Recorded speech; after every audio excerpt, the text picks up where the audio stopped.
बहरा अहमर में यमनी हौसियों की तिजारती बहरी जहाज़ों पर हमलों ने दुनिया भर की तिजारत को मुतासिर करके रख दिया और दुनिया की बड़ी ताकतें तिजारत के लिए मुतबादिल रास्तों पर खोजने पर मजबूर है। बहरा अहमर में तिजारती बहरी जहाज़ों पर यमनी हौसियों के ड्रोन और मिसाइल हमलों के नतीजे में तिजारत के लिए एक मुतबादिल ज़मीनी रास्ते के इस्तेमाल की हौसला अफजाई की जा रही है, जिसके ज़रिए सामान को ट्रकों पर लाद कर खलीज फारिस से सऊदी अरब और उससे आगे उर्दन और इसराइल और मिस्र तक पहुंचाया जाना है। इस मंसूबे को, जिसके ज़रिए रोज़ाना दर्जनों ट्रक इसराइली बंदरगाह हैफा तक पहुंच रहे हैं, साल 2020 के इब्राहिम एकॉर्ड के इब्तदाई फ़ायदे के तौर पर देखा जा रहा है, जिसके ज़रिए मुत्तहिदा अरब अमारात और इसराइल के दरमियान ताल्लुकात मामूल पर आए थे। इसे इसराइल और सऊदी अरब के दरमियान मुस्तकबिल में ताउन के लिए मुस्बत इशारा भी समझा जा रहा है। अमेरिका एक फ़लस्तीनी रियासत के क़याम के बदले में एक समझौता कराने के लिए कोशिश है, जिसके तहत इन दोनों मुल्कों के दरमियान ताल्लुकात मामूल पर आ जाए।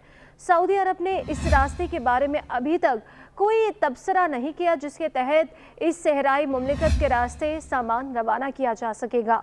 ये ज़मीनी पुल ख़ित्ते में पहले ही मुतनाज़ी है और उर्दन में इस पर मुजाहरे भी हुए, जिनमें वो मुजाहिरीन भी थे जो गज़ा में हमास के खिलाफ जंग में इसराइल के तर्ज अमल पर बरहम थे।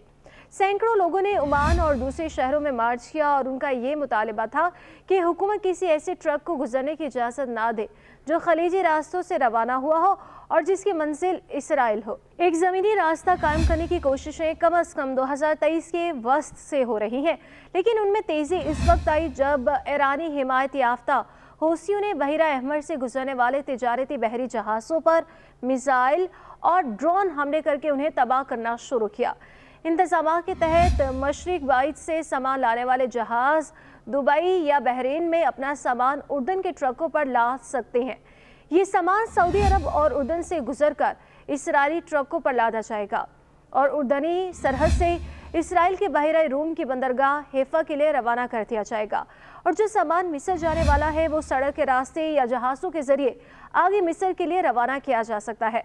लंदन में कायम इंफ्रास्ट्रक्चर डेवलपमेंट कंसल्टेंसी इंफ्राटाकी मैरीटाइम एडवर्टाइजरी के सरबरा डेन डेविसन कहते हैं कि नई तिजारती राहदारी की कामयाबी के लिए मुतल्लिका हुकूमतों की मुनासिब और मजबूत हिमायत की ज़रूरत है। Washington institute for near east policy के फेलो नॉम रेडवन उनके मुताबिक हौसियों के हमलों के बाइस इसराइल से मुतल्लिका बास बहरी जहाज़ अफ्रीका के गिर्द लंबा चक्कर काट कर सफ़र कर रहे हैं, जिसके बाइस उनकी मुसाफत में 19 से 31 रोज़ का इजाफा हो गया है।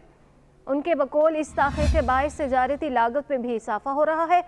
हौसियों के हमलों का सबसे बड़ा फौरी असर इंश्योरेंस की बढ़ती हुई लागत की सूरत में सामने आया है। माहिरीन का यह भी कहना है कि बहरा अहमर से गुजरने वाले शिपिंग कंपनियों के लिए इंश्योरेंस की लागत दुगनी हो गई है, जिसका असर सफरी लागत पर भी पड़ेगा। ग्लोबल मैरीटाइम सनत से मुतालिक एक माहिर डेविड ओसलर का यह कहना है कि ख़ास तौर पर इसराइल के बहरी जहाज़ चलाने वाली कंपनियों के लिए इंश्योरेंस की लागत 250% बढ़ गई है और बाज़ कंपनियों ने इन्हें इंश्योरेंस फराहम करने से भी इनकार कर दिया। हौसियों की बहरा अहमर में लगातार कार्रवाइयों के बाद सवाल पैदा होता है कि क्या हौसी बहरा अहमर को बंद कर सकते हैं। माहिरीन के मुताबिक इस बात का इम्कान इंतहाई कम है। उनके मुताबिक इसकी वजह यह है कि हौसियों के पास बाकायदा बहरी फ़ौज नहीं है जो किसी बड़े बहरी रास्ते की नाकाबंदी की सलाहियत रखती हो। इसलिए हौसी सिर्फ मिसाइल, ड्रोन्स और हेलीकॉप्टरों के जरिए छापामार कार्रवाइयों के जरिए हिरासा करने पर ही इन्हिसार करेंगे। इस खित्ते में अमेरिका, फ्रांस और दीगर इत्तेहादियों के जंगी बहरी जहाज भी रास्ते खुले रखने के लिए गश्त करते रहते हैं। ताहम शिपिंग चैम्बर के अहदेदार स्टार स्पोर्ट के मुताबिक हौसियों के हमलों के बाइस शिपिंग इंडस्ट्री में बेचैनी पाई जाती है। ताहम इस वक्त भी बहरा अहमर में बड़े पैमाने पर बार बरदार जहाज सफ़र करते रहे हैं जो यूरोप और एशिया के दरमियान सप्लाई लाइन बरकरार रखने के लिए नागुज़ीर है। उनका कहना है कि इस बहरा अहमर की आबी गुज़रगाह पर हौसियों का ज़ेरे असर इलाका बहुत महदूद है और इसमें खातिर ख्वाह इजाफा होता नजर नहीं आता। उनके बकौल अगर हौसियों ने कार्रवाइयाँ जारी रखी और इनमें मज़ीद इजाफा भी किया गया तो खित्ते के ममालिक की जानिब से इसका शदीद रद्द अमल सामने आ सकता है।